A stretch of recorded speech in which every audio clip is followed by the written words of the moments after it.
Talk with your host. I'm Rick Joseph. I understand it's 11 o'clock. I've been out and about doing what I gotta do. And and we're gonna do a double header. So hopefully we'll be done by, hopefully like 12 quarter to one or something like that. 12:45, whatever. And hopefully things will turn out good. So we have the special guest. His name is Oh, what the hell? Go call it. Go. Well, my name's Andre, and at this point, I don't even know if I'm maybe a special guest anymore. I've been pretty much almost every episode, but it's always a pleasure to be here, and talk with Joseph and talk to you, all you listeners, about whichever subject we choose for the week. Yeah. Or the weekend.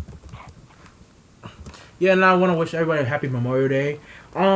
I just found out like we doing episode. We're gonna do this episode 2. Then the next hour we're gonna do episode 6, which is a new one. We're talking about mental illness, but this one episode 2 because we kind of figured out what's wrong with the that video.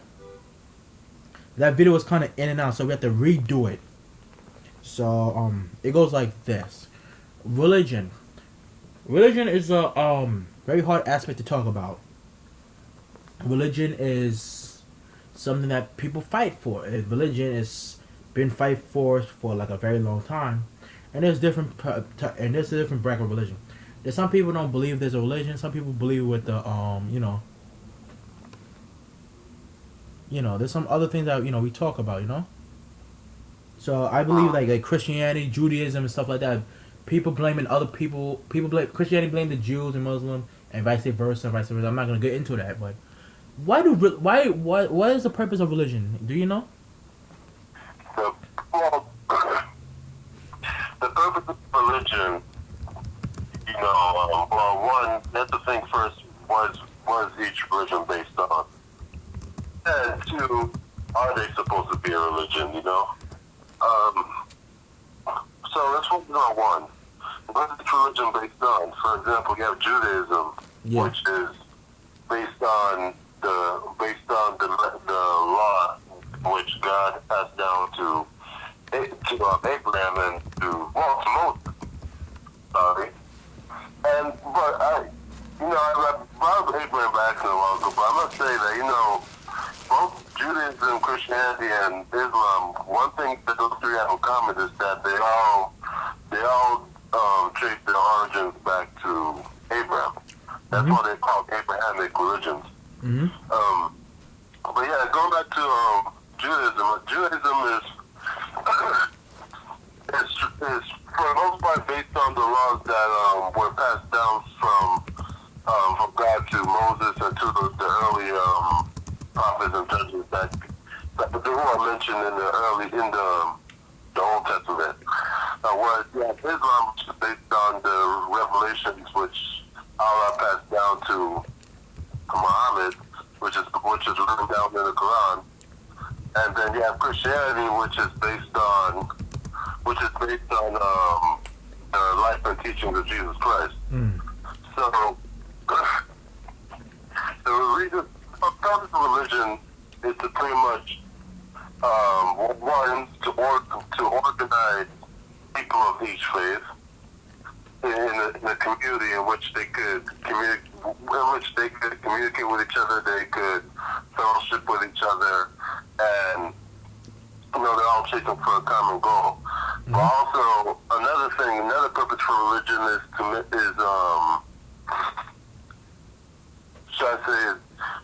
to also not only make sure that the current generation is gathered together and following their respective policies, but also to prepare the future generation too. You have like youth groups. You have, for example, me growing up in a Christian church. I'm used to seeing Christian youth groups. I know that they have Jewish schools and they have youth groups and methods of educating Muslims as well within that faith as well too. I got signed this whole thing. And I'm not into right, um, but yeah. So look, why? My question to you is, why? What do you think is the main reason why we have these conflicts between religion? As far as like, people butt heads, religious conflicts, religious wars. What do you think the cause of that is? I think because of that, because some people just classify one religion and other religion, or whatever the case may be. But like in terms of religion, it's very tricky because religion there's always edicts and there's always people who before break the edict, next go into like a church or synagogue or whatever or a mosque and say, "Oh, I'm for this." Next go do their thing.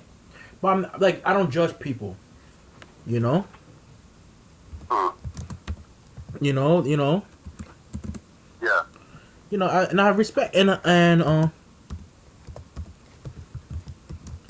it's like very complicated to explain, but I do know like the Jews, like everybody talk about the Jews, like they have those certain people or whatever, you know. One thing to keep in mind is that you have, whenever you have multiple people making claims, don't go conflict. Because some people may think that everyone should get along and there's no absolute whatsoever of their own. The problem is, I won't be right. They all contradict each other. Mm. So, it's either, is like, for example, let's say Christianity, let's take Islam. Islam teaches that Jesus is merely a prophet. Yeah. Christianity teaches that he's the Son of God, God in the flesh. Yeah. Are they both compatible? No, they're not. They're not teaching the same thing. So how can somebody say that both are right? Somebody has to be right, somebody has to be wrong. We're not going to get into who's right or who's wrong, but I'm just saying, this is one of the big reasons why we have conflict amongst religious groups is because all of them are making truth claims. I know that a lot of people like to point the finger at Christians and say that Christians are the ones that are arrogant and make the truth claims. But honestly, if one opens their eyes and really look at the landscape of religion, they'll see that every single religion contradicts the next. Yeah. So they're all the truth claims. Buddhism makes a truth claim. Hinduism makes a truth claim. Taoism, Rastafarianism, they all make... Wait, Rastafarianism. Yeah, the Rastafari belief. They also make their own truth claim.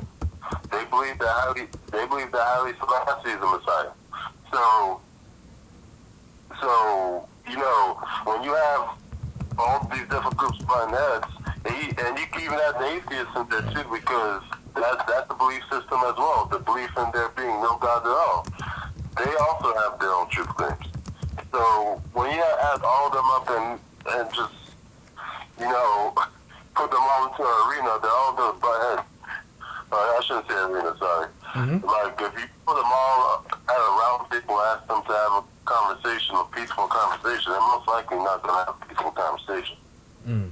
There's always going to be argument. Yeah. Yeah, but... And it's going to end up looking like an arena by the end of it. Yeah. Yeah, but there's some edicts about the religion. Repeat that? It's about what you said to me the other day about like now there's rules like, oh, you can't have this or you can't do that for marriage and stuff like that. Well, yeah, I think like when it comes to like marriage and stuff like that, I mean, each religion has their own rules. I can only speak for Christianity because I'm more familiar with the Christian perspective on marriage. But I know that Judaism, Islam, Hinduism, they all have their own policies on marriage and stuff like that. And even like parenthood as well too, if you think about it.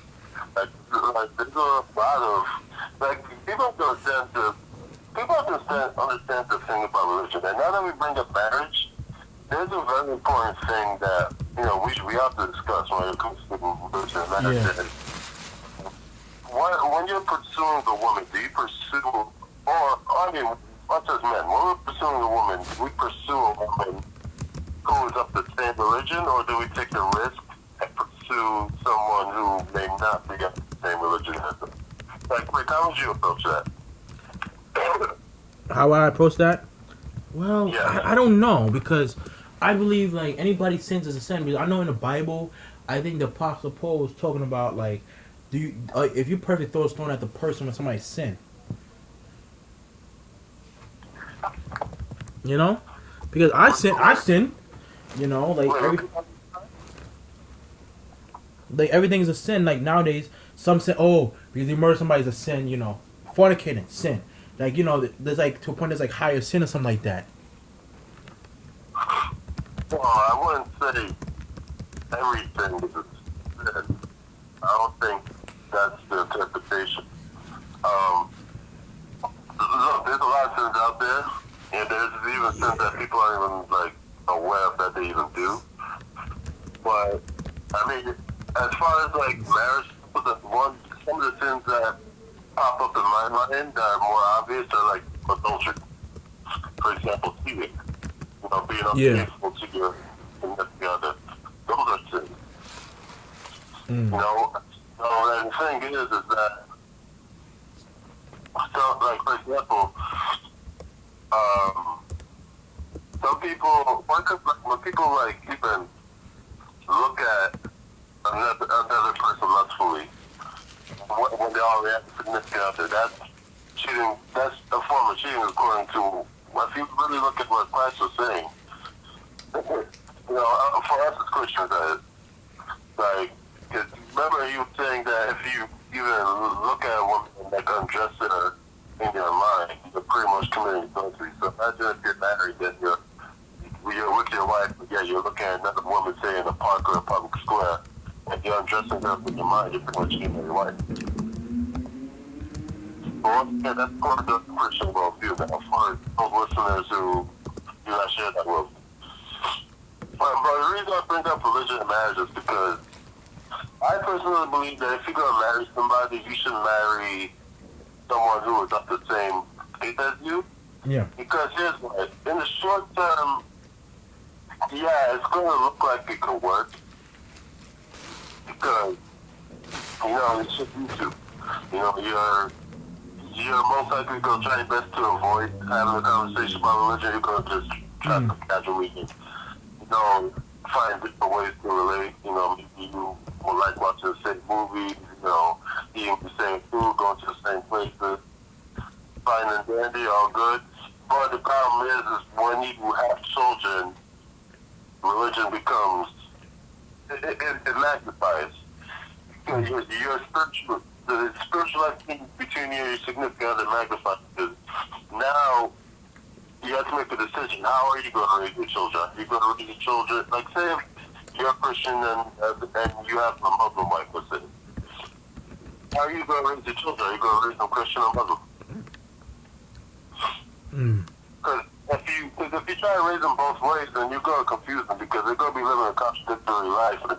They're pretty much going to be living in religious pluralism, where they're going to believe that pretty much both religions are compatible and they're all correct. That's what we call religious pluralism, where pretty much every single religion is correct, and we have no need to we have no need to pretty much argue over them pretty much. But that's gonna have those kids confused to the point that both parents are gonna end up disappointed because both parents are gonna realize that they're gonna realize that kind of confusion is just gonna make their kids think that the whole thing is a bunch of fuckers. So they're gonna walk away from both religions. Altogether, and guess what? Both parents are gonna feel like they're gonna be disappointed because they go on to pass on their tradition, their own respective traditions, and it's not gonna work because they have their kids conflicted over two very, very different traditions.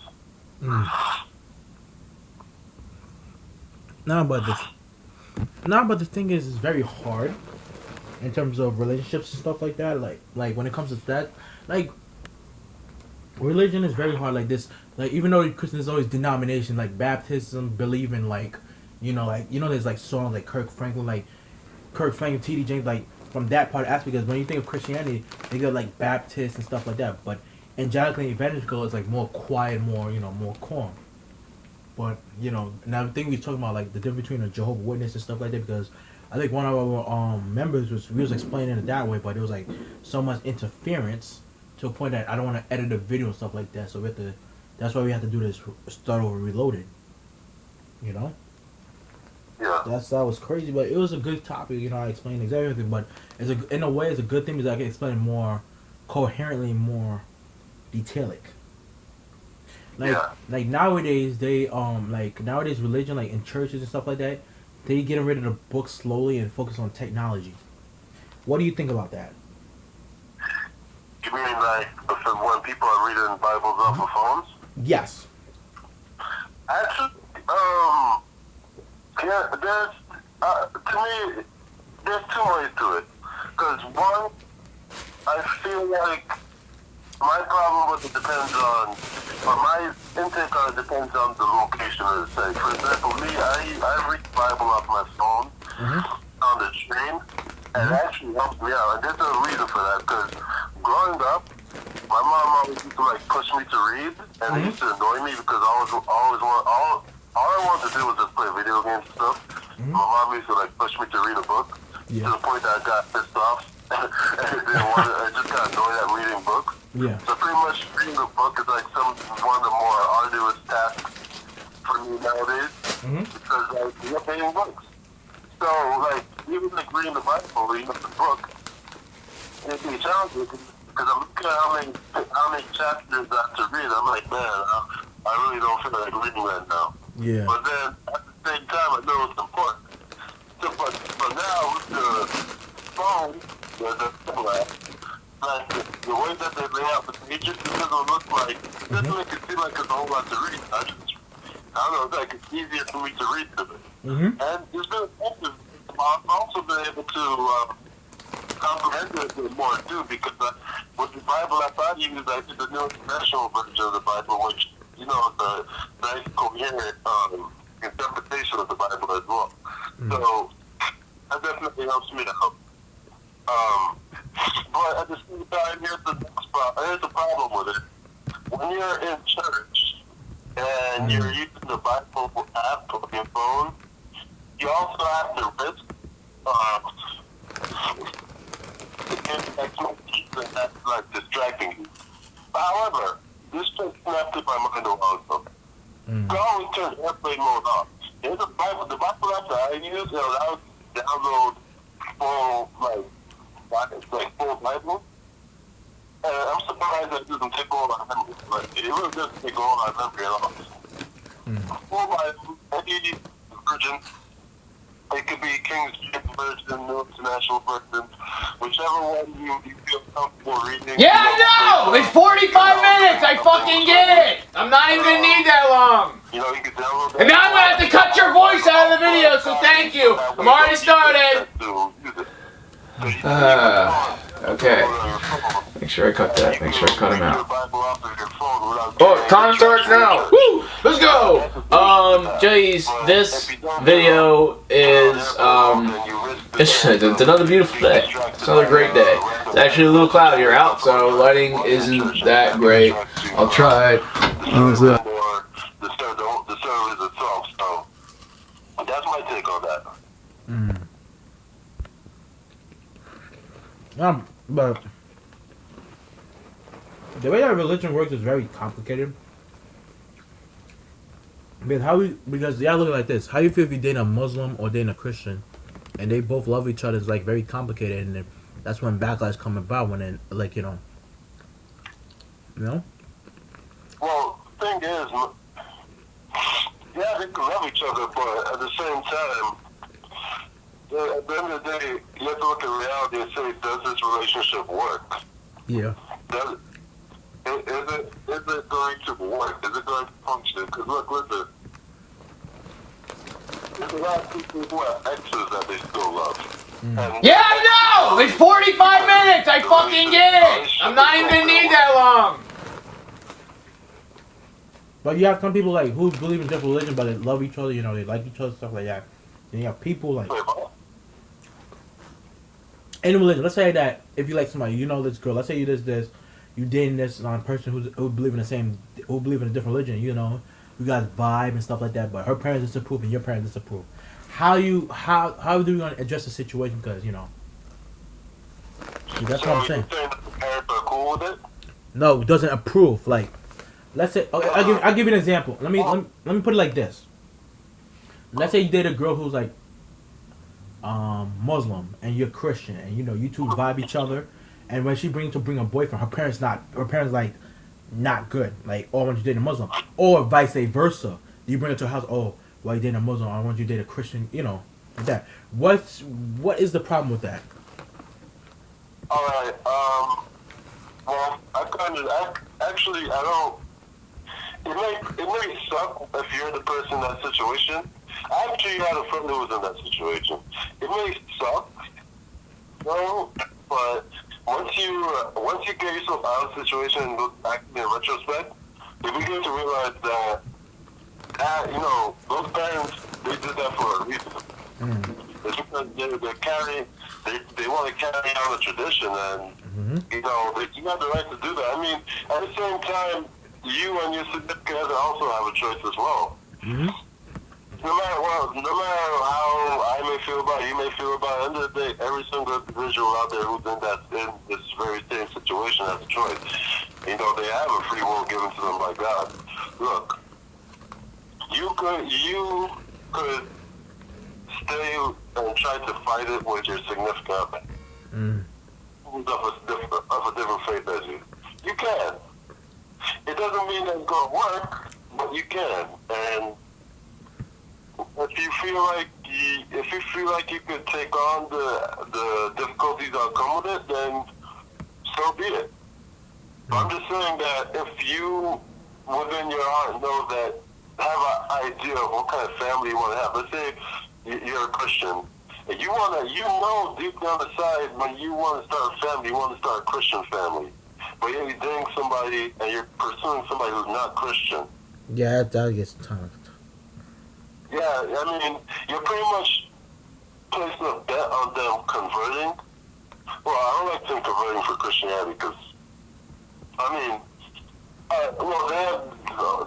that's a personal relationship with Jesus, so it's kind of hard to say convert, but yeah, you're pretty much betting on them accepting Jesus as their Lord and Savior. That's what you're pretty much betting on, and it's not a guarantee that's going to happen. They could be betting on you turning Muslim or turning Jewish or turning whatever religion they may be affiliated with. They may be betting on the opposite of you. And then what does that mean? That means both of you have opposing dreams or visions for your family. And once that comes to light, and once both of you start like not butting heads over that, then how long are you gonna stay together? Well, you never know because some people, you know, nowadays, like, you know, nowadays, I know certain religions, you know, they have arranged marriages and stuff like that. They don't like that. Some people have to tolerate it, but you know, in reality, you know, there's some people like, okay, I like this guy, but he's not, you know, and they have to stick with it. And sometimes it can be good for other people. Sometimes it can be bad for other people. It's not always like Muslims or Indians. It's always like certain African members of the family. It's always like that too. So I'm not saying Indians or, you know, Middle Eastern or whatever. It's like African as well, you know. But for what? But I don't. Let's focus on religion though. But I'm just saying, like, you know. Marriage is a different thing. Arranged marriage is more within like one religion, and it is pretty much. I think within areas where Islam is more popular. I don't know if Islam is the reason for it, I know that areas in the world, of the world in which Islam is more popular, you know, they have cultures in which where people will have arranged marriages. I know in India they do that too, arranged marriages. Yeah. So I wouldn't really say like that's. I wouldn't really chalk that down as religious conflict or anything like that. It's just more of it's something that's done within a culture in which a particular religion is popular. But yeah, I just that's just my take on religion and marriage. You know, it's just something that people can't just like. I don't know. I just feel like another thing about it too is the reason why I believe that we're at work, and you know, is because first of all, I'll say this: if we're at work, if both people are actually serious about their spiritual life. Now, if they just grew up in it and they didn't really care, then I mean they'll probably be agnostic or atheist by the time they get serious in a relationship. You know, usually that religious conflict within a marriage comes when both of them are actually serious about their faith. That's true. You know what I'm saying? Like they actually their faith is their life. Everything they do is based on what they believe. That's when you get that. You know what I'm saying? You're not gonna get that with somebody who pretty much was forced to go to mosque or forced to go to their synagogue or to their church or Buddhist temple or whatnot.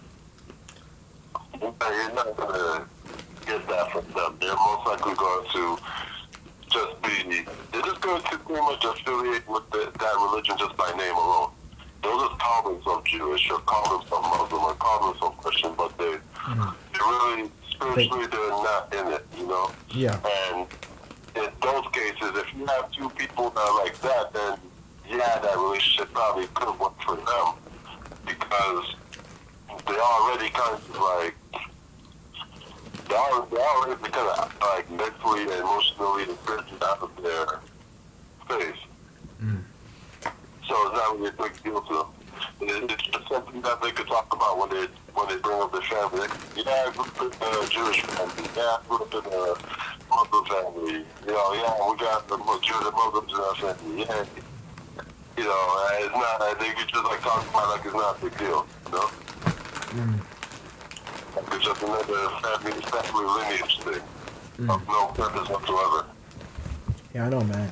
But the thing is that, okay, guys, I know you see me eating right now or something like that, and whatever the case may be, I am I'm eating, so you know, Uts. Huh? Do you have any questions from any viewers? Let me see. I think we have to do that question that you was asking about the difference between Jehovah's Witness and Christianity. We had to do that one. We had to redo that one. So go ahead on that one. Jehovah's Witness and Christianity. Yeah. That was a hard one for me because I'm not really too I don't really know too much about Jehovah's Witnesses. No, but I know that Jehovah's Witnesses don't really see Jesus as, they don't really see Jesus as God, so I know that's a big difference. Actually, they actually believe that Jesus is saying our brothers. Who? From what I heard. What, Jehovah's Witness? I don't think that's gospel from what I heard. What, Jehovah's Witness or Christianity? Okay, let me put it like this. I'm doing the Jehovah's Witness one, you're doing Christianity, that's it. Oh, okay. I'm doing that because I know more about that than you do. So, you. Okay. Was I correct in that or no? Huh? Was I incorrect with what I just said or no? Not, but we have to do it the way we did before. Okay. Well, my apologies to the listeners and the viewers. So we'll go on and discuss Jehovah's Witnesses, and I'll discuss Christianity afterwards.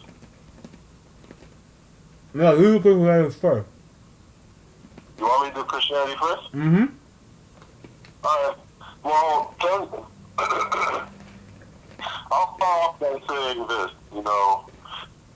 One thing people have to understand about the Bible is that the Bible is ultimately the story of God.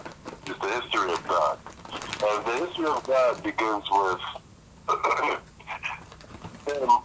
He creates this world. I'm just talking about this from a Christian worldview to help me to explain Christianity and why Christians believe what they believe. So, we believe that God creates the world and pretty much every scientific function of this world that pretty much causes this world to function in the way that it does. You know, and he creates human beings, right? Mm-hmm. But at the same time, human beings they become rebellious, Mm. and you know they are going to become rebellious because they do have free will, and the reason and the purpose for free will ultimately is that God doesn't force us to love Him. So He gives us the liberty to hate Him. He gives us the liberty to mock Him. He gives us the liberty to pretty much just say He doesn't exist. Like we have that liberty. He gave it to us, and He knew the risk of that. But at the same time, He understands the meaning of love. He knows that such a powerful thing as love cannot be forced on people. Yeah. So He can't force us to love Him. We'll be mindless robots if we were just forced to love Him. Yeah, that's true. No, that's one. Two.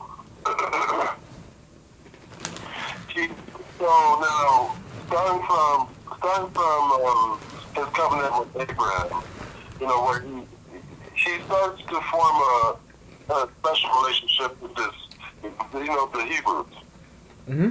the Jews, the Israelites. But you know, and through Moses, you know, he sends laws to them, you know, starting with the Ten Commandments and then the Levitical laws. And you know, and the thing is that they kept constantly disobeying the laws, violating the laws, and then God will forgive them. And because of what they've done, they've gone through like transgressions, like, you know, being stuck in Egypt, being stuck in the wilderness, you know, because of their disobedience. You know, God, He still keeps giving them a chance, you know, chances, and He keeps setting the different laws. He even made it easier for them as time went on, and they were still disobeying His laws. So it reached the point where God realized that this group of people, these chosen people, and humankind as a whole, they won't fulfill. Like, the law won't be fulfilled through them. It won't, because they're showing constantly how disobedient they are to the law through their rebellion. But at the same time, God knows that these laws have to be fulfilled. So what does He do? He comes down in the form of a man. Okay, Jesus Christ. Jesus. Yeah, go ahead. Now there's another reason for that too, besides the fact that He came to fulfill the law and to show us how to follow the law. You know, He also came down to die for our sins. And, you know, that's something that a lot of people hear about. But the one thing that people need to understand about the Christian faith is that sin is something that has to be repaid with blood, because the wages of sin is death. Mm-hmm. So the fact that we are all born in a world of sin, affected by sin, like it's, you know, this disease in our sin, we all are deserving of death. But you know, God, knowing that He loves us so much that He doesn't want to kill us. He doesn't want to wipe us off the face of the planet. He decides that He's going to take sin upon Himself and be that sacrificial lamb for us. But the problem is this: in His spiritual form, in that perfect spiritual form of His, He will not take on sin. So he had to take on a form that could actually take on sin, which is a human body. Which is another reason why humanity was born. So, so then of course you know that Jesus came, he preached his message, he died for our sins. And through him, we have an opportunity at eternal life. Yeah. We always debate about that, but it's always like, oh, you wrong or whatever. What happened? We used to debate like stuff like that, like, oh, you wrong or whatever. You know what I mean? Like with me and like with me and my pastor and stuff like that. So like when it comes to religion and stuff like that, that's why I try not to be like a good, you know. I try not to debate about that because I don't want to be like the type like they always have some with the black disciples and some other, you know. You know what I'm talking about. Like whenever they preach something, it's always like make you feel like a little weird. And like with me, that's why like if I know something I'm good at, I prove it. But you have some people very salty. But anyway, that's it. That's it from you. Like that's. I'm just trying to think of if there's anything else I did that, but that's just a summary. But like, I don't want to go into like detail. That's just a gist of it, really. There's so much more that could be said about Christianity, but I don't want to get too deep into like a particular religion or a particular faith. But also, I would say that to think of religion and Christianity shouldn't be a religion. Let's say no, because Christianity honestly is supposed to be a way of life, more so a way of life based on a relationship with Jesus Christ. Mm-hmm. And when you have that relationship with Jesus Christ, you're not going to live a certain way because you want to be Christ-like, which is why you don't see Christians doing certain things. You know, it shouldn't be because you were raised in a church and you had a pastor on the pulpit telling you not to do that. It should be because it's the right thing. You have a relationship with Jesus Christ, not only through prayer, but also through studying your word, because remember, the word is God as well. To get to know, be more acquainted with God, and to understand what it is that He wants for you to help benefit you. So you're not going to take on certain things into your life anymore when you have a relationship. That's a lifestyle change. You know, but the thing is, a lot of people, you know, through thousands of years, pretty much since first AD 1. You know, when the church pretty much started off with just a small groups of people gathering together in houses, you know, hiding because they're going to get persecuted by Romans. You know, they're having church. That's a church. Mm-hmm. The definition of church isn't just a building where you just walk into a fellowship. No, church is a group of people gathered together to fellowship. Yeah, you did tell me that. That's what church is. You can have church. You can have a group of people be in the house and have church. I don't know about that. Yeah. I don't know about it. A group of people could be in the house and kiss it. I don't know about that too much. Well, people have a group of people together. They worship, they fellowship, they serve the Lord. Mm. That communion right there is called church. Okay. It's not just a matter of you just walking in a building with a cross on top. You have those buildings because, you know, we should have a place where we could go to. You know, people within, like, the worldly community who are Christian could find each other in this building, within this safe place, and worship together. That's nice to have. But at the same time, let's not confuse the definition of church. Church is not that building itself. Church is the communion that takes place within that building. And it's a civil communion that can take place anywhere. And even in a park picnic. You know, I remember in high school, I was a part of a Christian Coastal Club, and we remember one day we went to a park, and we just gathered together, we're praying and just like fellowshipping. That's church. And a much better church than some of the churches I've been to before and after that. But yeah, Christianity, you know, when you look at the way that the first century Christians behaved and approached their new faith once Jesus resurrected and rose from the dead, resurrected and rose to heaven. You know, they pretty much was the way that they approached it was them trying to be Christ-like, which is what a Christian is supposed to be. So they were very giving and loving to others. You know, to serve their community. You know, like helping the sick, helping the poor. Yeah. This is how he shows up. You know, these are things that are very essential to Christianity. People, Christians especially, should understand this.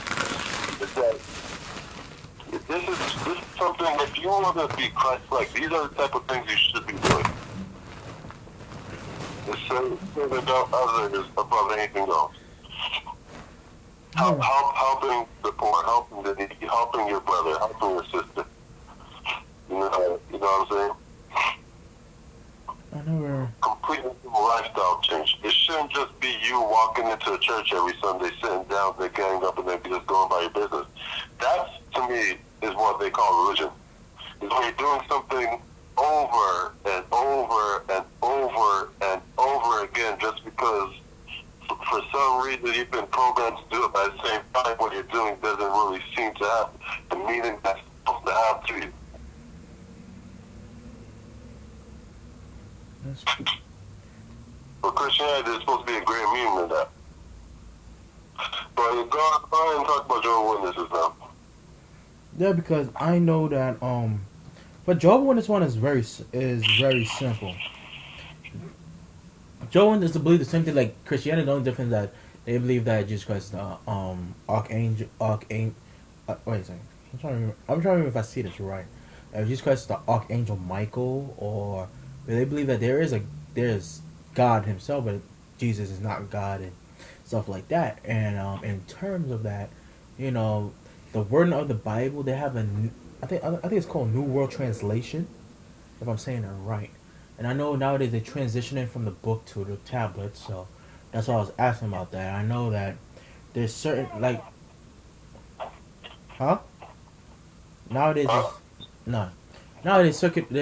there's overseers, there's circuit overseers, there's district overseers, there's like some other overseer, like the main overseer, because the Watchtower headquarters in downtown Brooklyn, I don't know where. Because I know there used to be one on Hicksville on West John Street. That was like years ago. I know they moved, and it's like a big Watchtower building in downtown Brooklyn. And you know they used to go to conventions in Nassau. Nassau Coliseum in Long Island before it shut down like last 2 years ago, stuff like that. Because I know the last one was like 2014. And also I know that you have to make a certain amount of people go out and give out magazines, tracts, watchtowers, and stuff like that, and they give out little quotas. Some of them have to work 70 hours, and I would work 70 hours, do 70 hours of service and stuff like that, and put on the track and have to be signed and handed in next month and stuff like that. And same one, and the other one's like 150 or something, 150. And nowadays you can switch to become an overseer. You baptize, you switch, become an elder, then an overseer. Then a circuit overseer, like it goes like that. Because I used to think an elder is someone who's more older. Nowadays is kind of young people being elders. Like elders more like I don't know how to say it, like a youth pastor, like an understudy pastor, like a pastor in training, and so on and so forth. So let me say, and the blood transfusion, they do plasma, like you recycle your own blood and give it when it comes to that. But in terms of like giving people blood, like I give people blood. If I'm getting a blood from whoever's matching me, I cannot get it because it's against the religion, which I think is not cool. But hey, you got to deal with it. So that's like the only difference. Okay. Yeah, pretty much. All right. Well, it's definitely an education for me, because it's I know I see Jehovah's Witnesses maybe at least 3 times a week or so. I usually see like maybe people giving up watch Oh, time. hold on. Speaking of that, speaking of that, really, like, go ahead. like, approach them and have like a conversation to,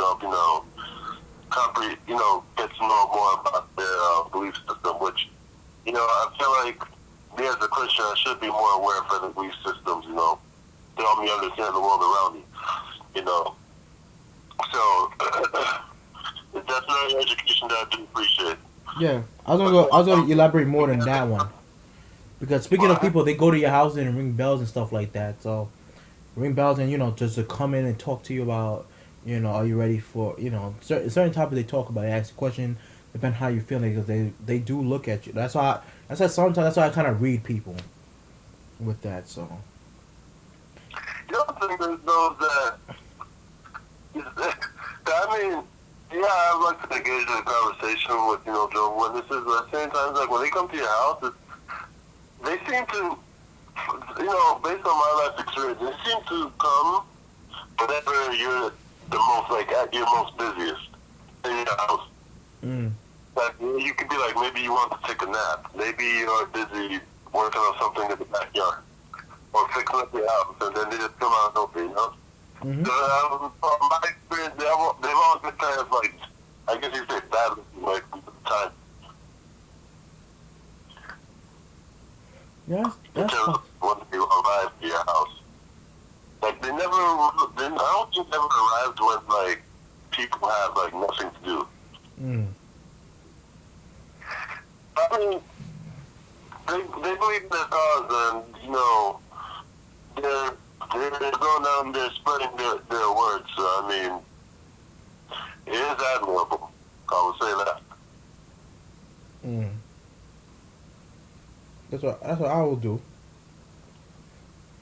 That's what I will do. Like. It's admirable, But I don't go around. But I don't go around and I don't go around and do that though. That's the thing.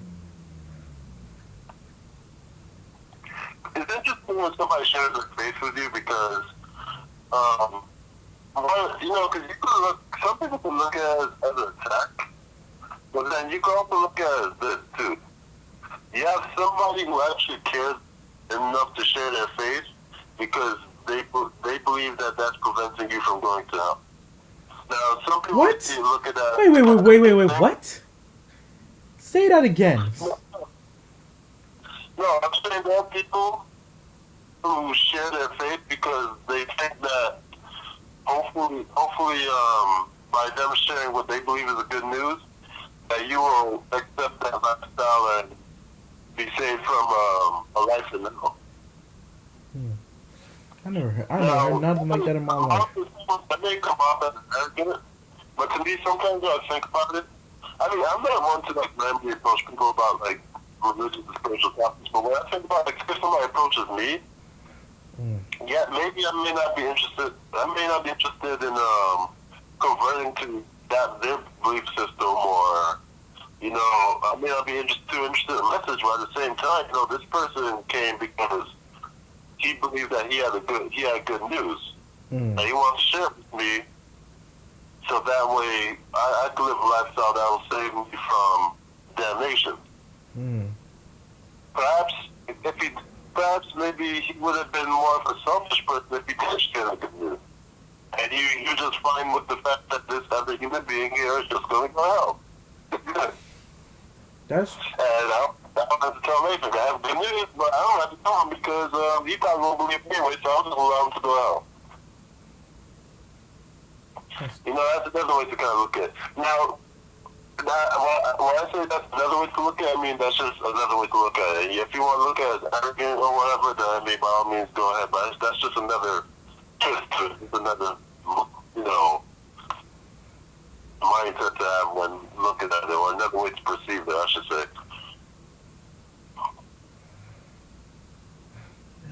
Now, I just like to be careful when it comes to like judging it, like when people approach me with a message. I think I got approached by Scientologists once too.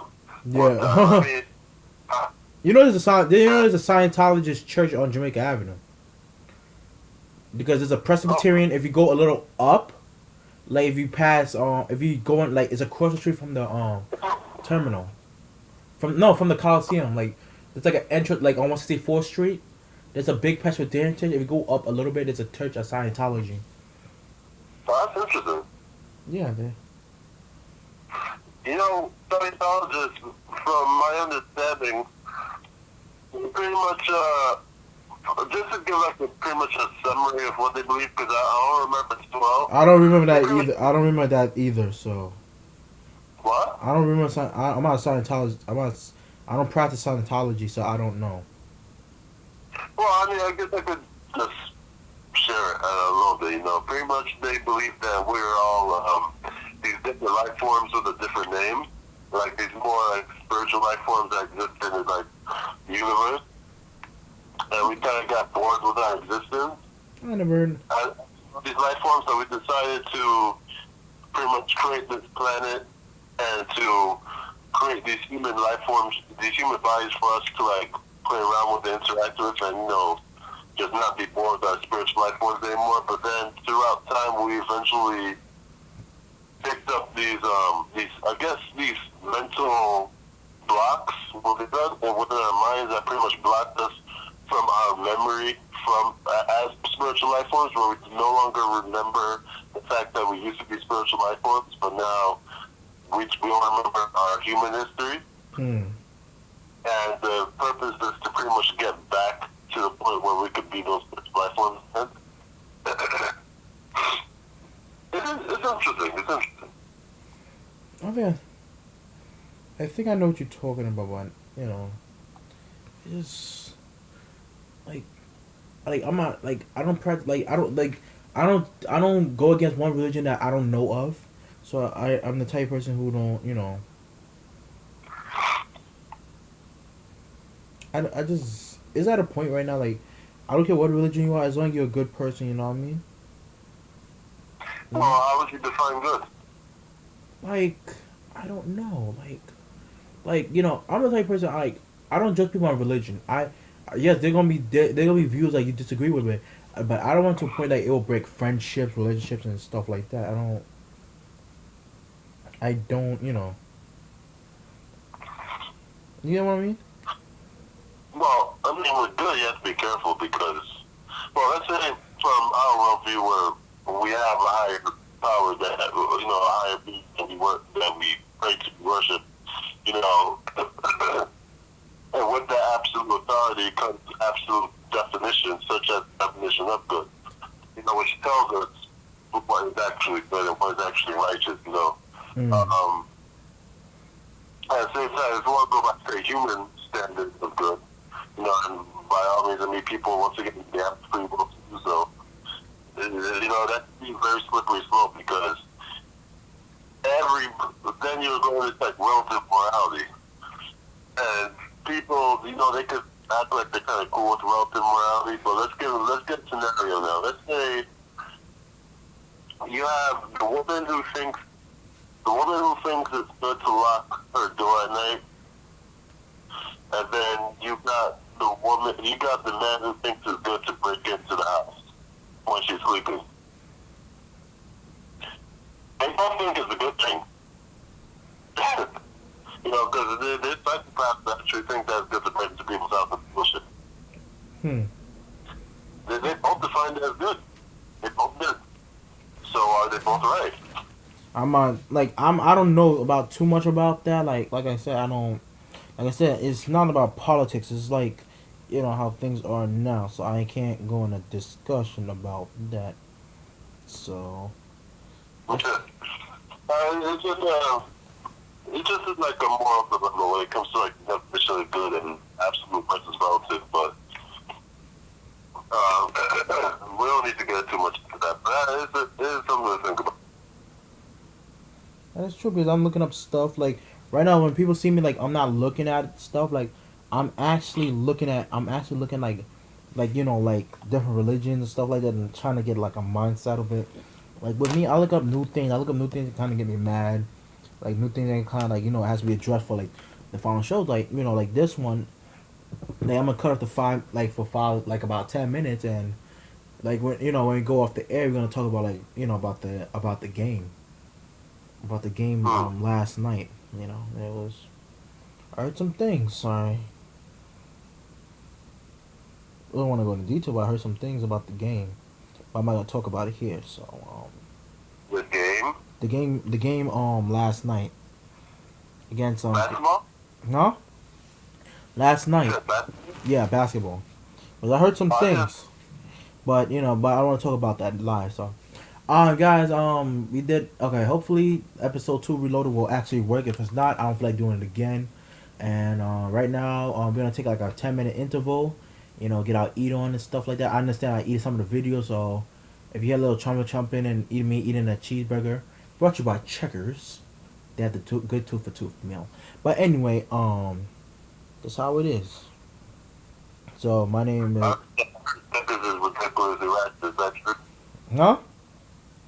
I heard Checkers is ridiculously ratchet. Is that true? Check it for what? I heard Checkers is ridiculously ratchet. Is that true? No, not that I know of. I know a lot of Middle Eastern run Checkers, unless it's except the one by Baisley. That's a whole nother story. It might be on 179. Oh, okay.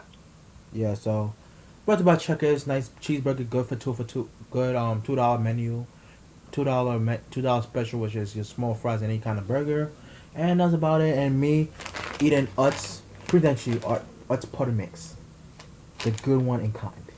All right, my name is Rick Joseph, and I'll talk to you in 10 minutes, and me and Andre will be right back.